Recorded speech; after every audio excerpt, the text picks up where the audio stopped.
ನಮಸ್ತೆ ವೀಕ್ಷಕರೇ, ಈಗ ನಾನು ಇಡ್ಲಿಗೆ ಸಾಂಬಾರು ಮಾಡೋದು ಹೇಗೆ ಅಂತ ನಾನು ಹೇಳ್ಕೊಡ್ತಾಯಿದ್ದೀನಿ. ಮೊದಲಿಗೆ ಏನೇನು ಇಂಗ್ರೀಡಿಯೆಂಟ್ಸ್ ಬೇಕು ಅಂತ ಹೇಳ್ತಾಯಿದ್ದೀನಿ.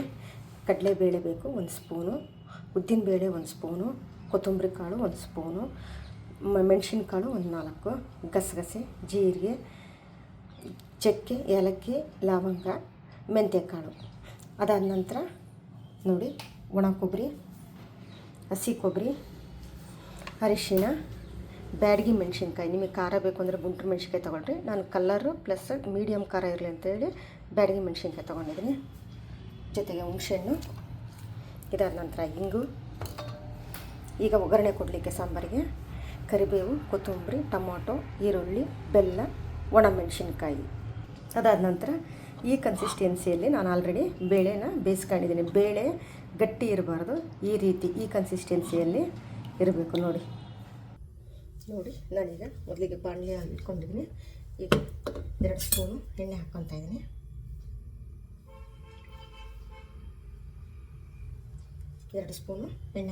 ನಾನೀಗ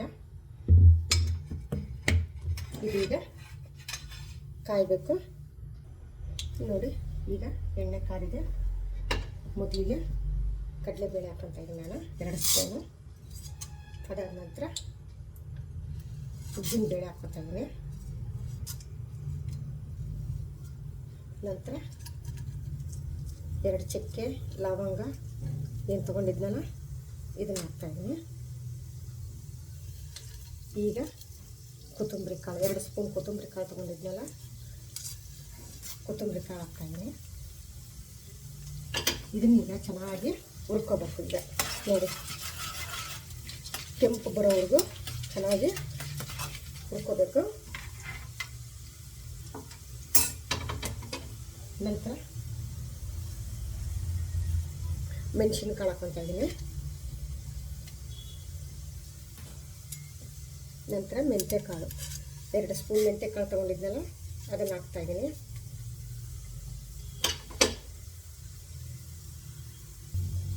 ನೋಡಿ, ನಂತರ ಜೀರಿಗೆ, ಗಸಗಸೆ ಇದನ್ನು ಹಾಕ್ತಾಯಿದ್ದೀನಿ.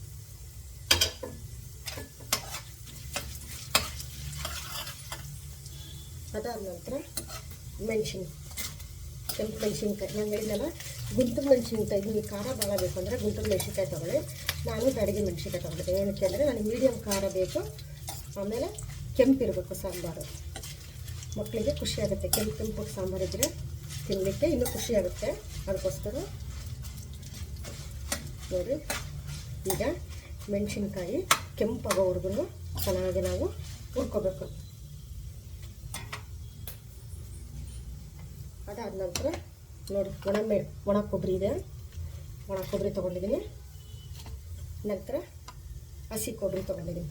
ಇದು ಎಲ್ಲ ಕೆಂಪಾಗೋವರೆಗೂ ನಾವು ಚೆನ್ನಾಗಿ ರುಬ್ಕೊಳ್ಳೋಣ. ಈಗ ನೋಡಿ, ಈ ಥರ ಫುಲ್ ಕೆಂಪಾಗಬೇಕು. ನೋಡಿ, ಈ ರೀತಿ ಕೆಂಪಾಗೋ ರೀತಿ ಹುಡ್ಕೊಂಡಿದ್ದೀನಿ.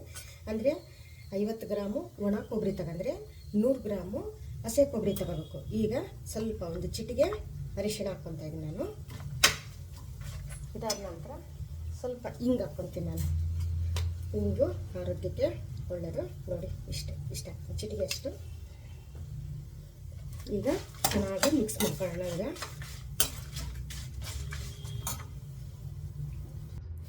ನೋಡಿ, ನಾನೀಗ ಹುರ್ಕೊಂಡಿರೋದನ್ನೆಲ್ಲದನ್ನು ಮಿಕ್ಸಿ ಮಾಡ್ಕೊತಾ ಇದ್ದೀನಿ. ಮಿಕ್ಸಿಗೆ ಹಾಕ್ಕೊಂಡಿದ್ದೀನಿ ಈಗ ಜಾರಿಗೆ. ಈಗ ರುಬ್ಕೊಳ್ಳೋಣ. ಈಗ ಒಗ್ಗರಣೆ ಕೊಡೋಣ. ಮೊದಲಿಗೆ 2 ಸ್ಪೂನ್ ಎಣ್ಣೆ ಹಾಕ್ಕೊಂಡಿದ್ದೀನಿ. ಪಾತ್ರೆ ಇಟ್ಕೊಂಡು ಈಗ ಎಣ್ಣೆ ಕಾದಿದೆ. ಸಾಸಿವೆ,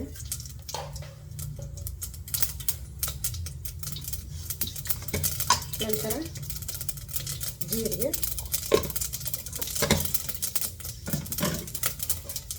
ಅದಾದ ನಂತರ ಮೆಣಸಿನಕಾಯಿ. ಇದನ್ನು ನಾವು ಚೆನ್ನಾಗಿ ನೋಡಿ ಈ ರೀತಿ ಹುರ್ಕೋಬೇಕು. ನಂತರ ಈರುಳ್ಳಿ, ಒಂದು ಈರುಳ್ಳಿ ಇಟ್ಕೊಂಡಿದ್ದಲ್ಲ, ಈರುಳ್ಳಿ, ನಂತರ ಟೊಮೊಟೊ. ಇದೀಗ ಚೆನ್ನಾಗಿ, ಇನ್ನು ಟೊಮೊಟೊ ಎಷ್ಟಲ್ಲಿ ಬೇಕಂತ ಏನೂ ಇಲ್ಲ, ನೀವು ಮಿಕ್ಸಿ ಕೂಡ ಮಾಡ್ಕೋಬೋದು. ಕೆಲವರು ಟೊಮೊಟೊ ತಿನ್ನಲ್ಲ ಮಕ್ಕಳು, ಹಾಗಾಗಿ ಮಿಕ್ಸಿ ಕೂಡ ಮಾಡ್ಕೋಬೋದು, ಏನೂ ತೊಂದರೆ ಇಲ್ಲ. ಟೇಸ್ಟ್ ಅದು ಚೇಂಜ್ ಆಗುತ್ತೆ ಸ್ವಲ್ಪ. ನೋಡಿ ವೀಕ್ಷಕರೇ, ಈ ರೀತಿ ಚೆನ್ನಾಗಿ ಬೇಯಿಸ್ಕೊಳ್ಳೋಣ. ಈಗ ರುಚಿಗೆ ತಕ್ಕಷ್ಟು ಉಪ್ಪು ಹಾಕ್ಕೊತಾ ಇದ್ದೀನಿ. ನಂತರ ಬೆಲ್ಲ ಹಾಕ್ಕೊತೀನಿ ನಾನು. ಇದೆಲ್ಲ ಕರಗಬೇಕಲ್ಲ ಬೆಲ್ಲ, ಅದಕ್ಕೆಲ್ಲ ಟೇಸ್ಟ್ ಆಗಬೇಕು.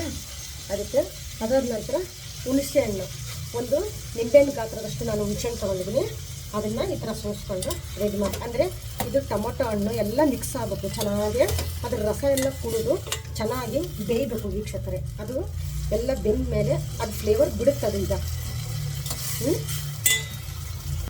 ನೋಡಿ ಬೆಂದ ಮೇಲೆ ಈಗ ಇದೇನು ಮಸಾಲೆ ರುಬ್ಕೊಂಡಿದ್ದೀವಲ್ಲ ಇದನ್ನು ಹಾಕೋಣ. ಈಗ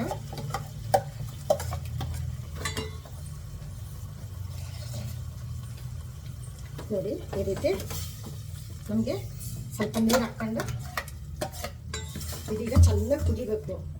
ಅದು ಬಬಲ್ಸ್ ಬರಬೇಕು. ಅದೆಲ್ಲ ಬಬಲ್ಸ್ ಬಂದಮೇಲೆ ಅದು ಎಲ್ಲ ರಸ ಎಲ್ಲ ಮಿಕ್ಸಪ್ ಆಗಿದೆ ಅಂತ ಅರ್ಥ. ಅದು ನೋಡಿ ವೀಕ್ಷಕರೇ, ಚೆನ್ನಾಗಿ ಕುದೀತಾ ಇದೆ. ಈಗ ನಾನು ಹೇಳಿದೆ ಆಗಲೇ, ಈ ಕನ್ಸಿಸ್ಟೆನ್ಸಿಯಲ್ಲಿ ಬೇಳೆನ ಬೇಯಿಸ್ಕೊಂಡಿರ್ಬೇಕು. ನೋಡಿ ಈ ಕನ್ಸಿಸ್ಟೆನ್ಸಿ ಈಗ ಮಾಡ್ತಾಯಿದ್ದೀನಿ.